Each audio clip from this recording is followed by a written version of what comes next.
चलिए आगे बढ़ेंगे। उस बीच बड़ी जानकारी आप तक पहुंचा रहे जो उपराष्ट्रपति चुनाव के लिए वोटिंग जारी है। सबसे पहले प्रधानमंत्री नरेंद्र मोदी ने वोट डाला है। पीएम मोदी के बाद सोनिया गांधी ने भी वोट डाला। केंद्रीय रक्षा मंत्री राजनाथ सिंह ने भी मतदान किया। एक तरफ एनडीए तो दूसरी तरफ इंडी गठबंधन के उम्मीदवार के बीच ये मुकाबला है।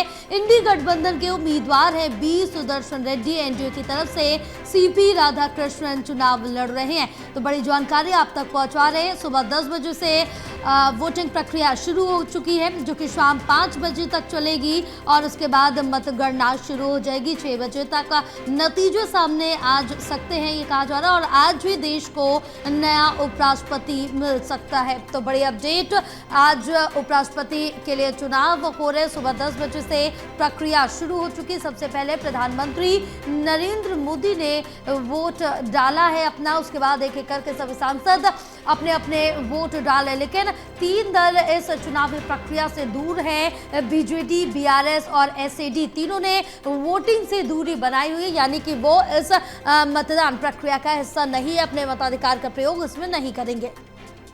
हमारे साथ एसोसिएट एडिटर प्रदीप कुमार जुड़े हुए हैं और जानकारी लेंगे। प्रदीप, सुबह 10 बजे से वोटिंग उपराष्ट्रपति चुनाव के लिए शुरू हो चुकी है और सबसे पहले पीएम मोदी ने अपना वोट डाला है।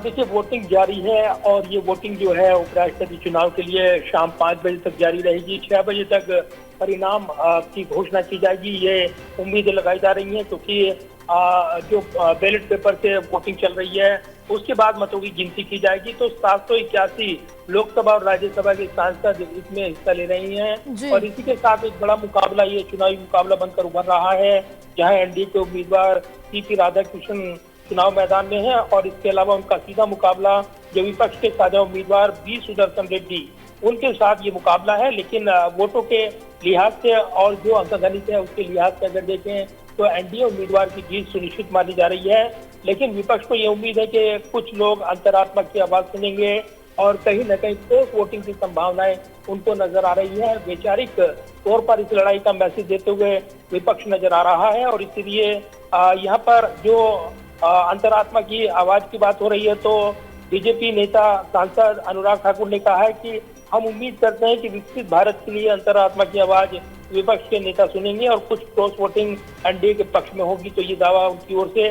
तो एक बड़ा मुकाबला इस वक्त जब हम देख रहे हैं और तो लंबी कतार लगी है कॉरिडोर में, इस बीच कुछ सांसद बिना वोट डाले भी गए हैं कि हम वापस लौट कर आएंगे, जिसमें कुमारी शैलजा भी जब वोट डालने आई थी तो लंबी कतार थी और ऐसे में उनको एक मीटिंग में हिस्सा लेने के लिए आना है, तो इसलिए उन्होंने ये बयान दिया कि वो वापस आके अपना मताधिकार का इस्तेमाल करेंगी। इसके अलावा लोकतंत्र का पर्व जिस तरीके से मनाया जाता है उस लिहाज से सांसद भी बढ़ चढ़कर अपने वोट का मताधिकार का इस्तेमाल कर रहे हैं। उपराष्ट्रपति के चुनावी मुकाबले में करीब 1.5 घंटे का इंतजार करने के बाद प्रियंका गांधी ने अपना वोट डाला है। इसके अलावा राहुल गांधी ने अपना वोट डाल दिया।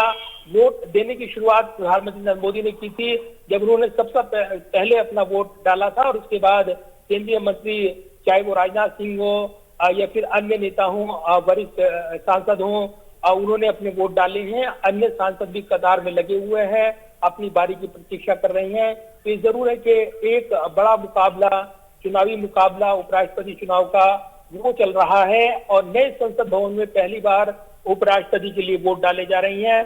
तो निश्चित तौर पर एक बड़ा दिन है और इसी के साथ ये चुनावी मुकाबला आगे बढ़ रहा है। वोट डालने के बाद सत्ता पक्ष और विपक्ष के सांसद जो हैं अपनी अपनी जीत का दावा भी भरपूर कर रहे हैं। बिल्कुल प्रदीप, तमाम जानकारी साझा करने के लिए बहुत शुक्रिया आपका।